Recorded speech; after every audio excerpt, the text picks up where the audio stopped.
Welcome back to the Humble Marksman channel, the only gun channel here on YouTube, dripping with that BDE. That's right, Big Dad Energy. If you watched the Mark Rober Pinewood Derby video, then tried to cowboy a Pinewood Derby build and absolutely ruined it for your kids, go ahead and hit that like button. I mean, the kids are supposed to work on the cars anyway, right? I'm David, and this is the SIG Sauer P320 AXG Legion. Wait, come back. I know it's another day that ends in Y, and SIG Sauer has released another new model, but here we are to talk about it. It's tough to keep up with, so I'll go ahead and help you. This is the Legion version. It means it comes in this really difficult to video color that is actually pretty cool. It's kind of a gray-green sort of color. It has the aluminum frame, and it has the slide cuts, the slide comp, if you will, from the Macro and the Spectre comp on the 365. This is the first full-size gun that features that technology. And it wouldn't be a SIG Sauer video if I didn't give it a nickname, even though Legion's not particularly hard to say. I feel like I kind of have to at this point based on the other videos we've made. So we'll call this AXG Legion. We'll call it the AXIL. Yeah, I know it's stupid, but you know, it's a thing. So if you're watching this video when it first publishes in the first quarter of 2023, this gun is probably not on store shelves. This is one of the media guns to come out and get early exposure with, and I shot this in a recent US PSA match in an open minor capacity. If you are interested in this gun, be sure and subscribe to the channel because I'll be doing a follow-up shooting this in IDPA where this gun is legal, as well as another video talking about some of the factory options on these compensated style 9mm guns that are out now. So be sure and subscribe and you can check those out. So we're gonna knock out the typical gun review stuff. We'll talk about the shooting. We'll talk about the claims for people saying 9mm compensators are dumb.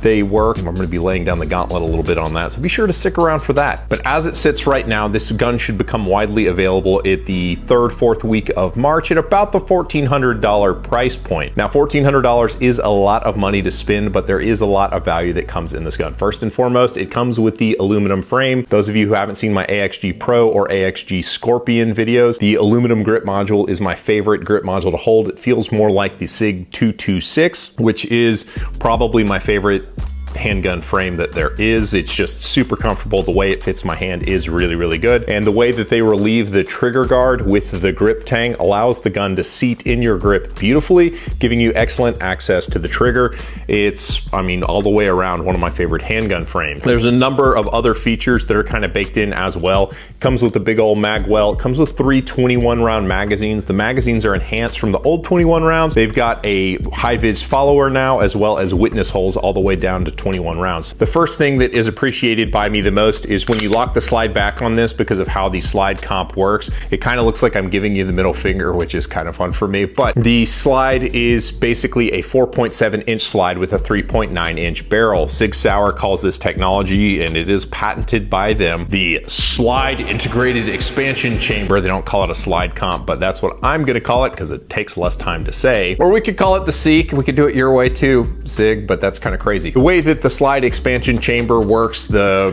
gas comes out from the end of the muzzle, it starts to expand, it hits these baffles at the front of the slide, it redirects the gas up. The way recoil works in a gun is the detonation goes off in the chamber, everything comes out the end of the barrel. Generally, if it's coming straight out the barrel, it runs the slide to the rear. All that energy is going to bottom out on the rear and make the muzzle to lift. What happens with this gun is because they have a lower rate spring, there's not as much spring tension kind of going back and forth. So it'll cycle a wide range of ammunition, including plus P, from range loads all the way up to plus P, and the gas is redirected up. So since the gas is going up, there's not as much energy making the slide move to the back, and that leads to a reduction in recoil because there's not as much spring tension putting the slide back into battery. Then there's not as much muzzle dip upon the close, so the gun stays flatter when you're shooting at speed. In that US PSA match, the video's on my B channel if you want to check it out. The gun ran great, my magazines kind of had issues, but I was able to get 3rd in open and 7th overall at the match shooting an open minor gun, so it's a absolutely cool gun. But moving on from there, the rear sight is in front of the slide expansion chamber right there, and so the sight radius, if you're an iron sight bro, is going to be a little bit shorter, but really the reason why you buy these kinds of guns is because you like red dots. And one thing that is interesting about this red dot cut is it's not the typical SIG red dot cut. If you go back to SHOT Show from earlier this year, they introduced the new XM17 optic that they're saying is the most indestructible optic that anybody has ever made, but it mounts from the bottom of the slide. And to that point, there are 2 holes at the underside of the slide, which suggests that this might accept the XM17 optic when it's released in its civilian format. And if you're one of those Toyota Tacoma driving bros who wears a bunch of like Tacoma hats and stuff like that, it's got the Legion mark on the slide. Comes with a bunch of stickers you can put on your truck so you can continue to live out a stereotype. Just kidding, just kidding. I love you guys. If you register this gun at sigsauer.com, they will send you a deluxe range bag on top of the kind of cheesy plastic case that all the guns are coming in these days. Coming down onto the frame and what it's got going on, it's typical AXG frame, the G10 grips, because some of you guys have soft computer hands. We can't have nice things like aggressive grips. So these grips are pretty middle of the road. They provide a little bit of traction. They've got kind of the Legion chevron sort of stylized onto the grip, but it desperately wanted to put the palm swell lock grips on this thing, but not in this video. The trigger is their upgraded custom shop P320 trigger. You can tell based on that little triangle cutout inside the trigger. And if you've not pulled the trigger on a SIG Sauer P320 yet, hate to spoil it for you, it is an absolutely shootable trigger. It's just not going to impress anybody. The actual take up on the trigger is pretty light. There's not a whole lot of travel before you get to kind of a soft wall. Then it's sort of a rolling break, meaning that it's a nice way of saying that it has creep, but it's like predictable creep that you can roll through. And then you get to the actual wall, and then there's a tiny little bit of over travel. The reset is kind of long. It just kind of goes a little bit far forward, and then you have to go through the creep again. If you're not used to shooting P320 triggers, you will need to learn kind of that set point on the reset. It's a little bit further forward than you would think it would be. It's not going to impress your friends at the gun counter. However, when you go out to shoot the thing, when you actually go to shoot it, it's going to impress you because the sum is greater than the parts. We're talking about that beautiful AXG grip module, the way that it gives you access to the trigger. You'll be immediately accurate with these things. I don't shoot P320s all the time, but when I do pick them up again, it's almost as if there's no learning curve to kind of adopt. The front strap has this checkering. It's not quite as aggressive as I'd want, but it actually does a pretty doggone good job. And the back strap kind of bites in with the kind of a G10 grip panel on the back as well. One thing about the AXG module is that it doesn't fit all the SIG holsters. People who set up their molds on holsters for P320s, if they didn't accommodate the AXG, then this is going to be a little bit wider. So I tested it in a couple different holsters. I tried the Big Dog Steel Carnivore Competition holster. It's a locking holster with a 3D printed body. Just to check it out in the match, it worked great. I checked out all the Ghost holsters that I have, which is what I usually use when I'm shooting P320s. The Thunder and the Hydra P Plus both do great. Tried the Double Alpha Max as well as the Tinacore holster that I use to carry my Scorpion. Works with this gun as well. They all work just fine. Now, as a segue before we get into the kind of the shooting thing, because this is a 3.9-inch barrel, the velocities that you get out of this gun will be more in line with what you would get from a 4-inch gun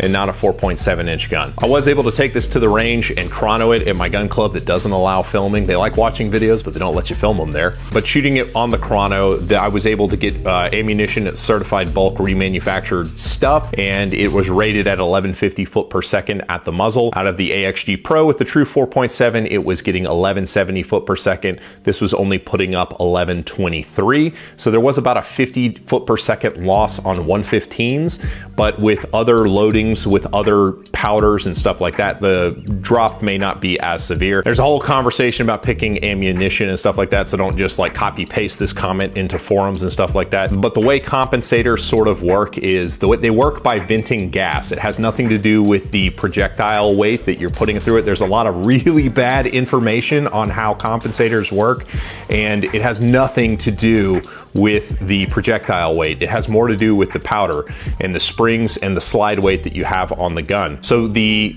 slide comp is going to get the most benefit from your gassier, higher velocity loads as far as keeping it flat like a true open gun. All compensators work by using the gas that comes off the ammunition, and the faster, higher velocity stuff puts off more gas, so that's going to provide the most benefit in reducing muzzle climb. So your 115 grain gassier range loads are going to produce a better result than your slower 147 grain stuff. The reason that people say you need the heavier for caliber stuff is because the mass of the projectile creates more recoil that cycles the slide. That's a function of the recoil spring not being set up correctly for the compensator. This was set up at the factory by the gun company, so it cycles a whole host of ammunition, which brings us into the shooting. I had a recoil reduction of 30% with this. I typically use a Mantis X to measure scientifically, but I use slow motion footage, capture peak recoil, then used a program to measure the angle of muzzle climb. And the angle of muzzle climb on the AXG Pro was about 11 degrees, and the angle of muzzle climb on the AXIL was only 7.75, which is a 30% reduction in muzzle climb. What that means is that the muzzle's climbing less, which means it's going to dip less on the close. This matters when you're shooting at speed. If you're a guy who shoots, 2 shots per second at a 7-yard target, you're not going to see the biggest benefit of it as far as performance is concerned, but you absolutely will feel less of the push in hand. And that was observable on this gun as well. It hits in the palm less than what the other guns were putting. I've shot it against the other P320s I have. It hits in that palm a lot less, and the dot lift, if you know how to shoot a dot properly, the dot lift was observed to be significantly less than that. If you're a dot shooter, one of the beautiful things is you can see how high up on the window the dot climbs. Shooting it back to back with the AXG Pro, which had the same optic on it, there was much less dot climb observed. Your fundamentals have to be strong enough to where you can actually exploit this advantage, but it absolutely is an advantage if you have the skill to shoot fast. If your fundamentals are not very strong and you can't run the trigger fast, you're not going to get as much benefit from a compensated gun. That doesn't mean the benefit doesn't exist, it just means that you can't get at the advantage. And to that point, IDPA, when they changed their rule book for this year to allow this style of gun in the competition, has basically just introduced open division. So I really look forward to doing some IDPA content with this gun, because I think that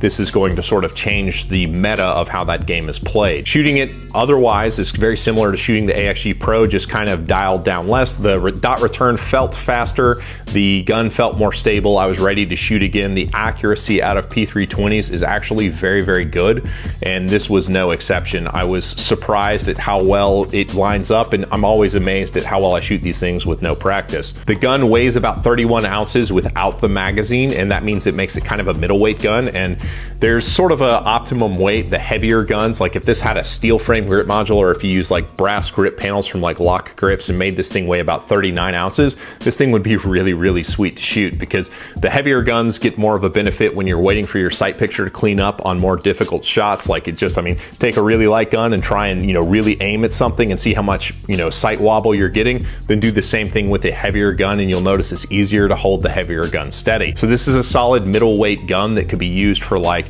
home defense. You could use it for concealed carry, except for the magwell kind of makes that sort of print pretty badly. So that's the AXIL in a nutshell. I really like the gun. I mean, I'm a big fan of compensated 9mm guns. I think they're fun to shoot, and this is a very fun gun to shoot. It looks fantastic. It's got my favorite grip module and this slide expansion chamber. This thing is pretty cool, and I mean, it absolutely works. And for those of you who are not used to shooting compensated guns, one thing that does kind of happen, but it's really not so bad on this, is that there will be lead deposits that can carbon and lead kind of deposit in the bottom of the comp at the front of the gun. You will have to clean that out from time to time. I've got probably 400 or 500 rounds through this thing so far, and it hasn't been an issue. As I mentioned, I'm going to be shooting an IDPA match next week where I've got a whole squad of P320 shooters, and they're going to try this gun out. So everybody's going to be shooting this for a match, and we'll see how it holds up. So check back, subscribe to the channel if you want to see that video. Appreciate SIG for letting me play with their new guns. I think that this gun is going to dominate the IDPA circuit, and I think that the new Shoot SIG League, this is going to be the favorite. So if you got questions, sound off in the comments. Love to field them. I appreciate you guys, and I will catch you on the next one. Thanks, guys.